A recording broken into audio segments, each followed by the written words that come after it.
तर भावानं नवीनवाल्या इव्हेंटवर सर्वाईव्ह कसं करायचं ते मी तुम्हाला आज शिकवणार आहे. त्यासाठी तुम्हाला एक गन घेऊन असं बंद्यांना असं भडवा आला नाही पाहिजे त्या लॉबी मध्ये.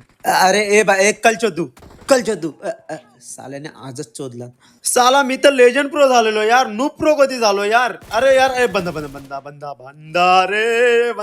बंदा रे आता याला मी ट्रोल करणार. और भाई मजा आया हाँ? कैसा लगा मेरा जिगल कैसा कैसा लगा अरे अरे काहीतरी बोल.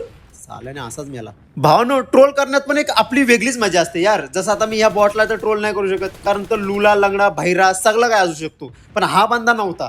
हा बंद्याने आता ऐकला आणि हा आता ह्याच्या बंद्यांना सांगेल की मला एकाने ट्रोल केला, मग ते 4 जण माझ्यावर रश करायला येतील, मग मी ते 4 किल करेल, मग माझं एकूण किती 5 किल होतील कारण मी ह्याला पहिलं मारलेला.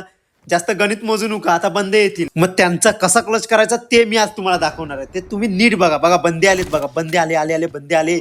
आता आपण पोझिशन घेऊन बसणार आहे. तुम्ही पण माझ्यासारखी पोझिशन घेऊन बसायचं. ते बघा बंदे बघा बाजूबाजूने फिरते त्यार. आता बघा मी एकाला कशी नॉक आहे बघा. ह्याला नॉक केली पहिली, आता सगळं पॅनिक मध्ये आलेत. मग आता ते आपल्यावर रश करायच्या आधी आपणच त्यांच्यावर रश करायला पाहिजे. आता आजूबाजूने ते आपल्याला पॅनिक करतील, पण आपण अजिबात नाही पॅनिक व्हायचं. हे असं जायचं आणि जसा भेटेल तसा त्याला उडवायचा. झाला क्लच झाला.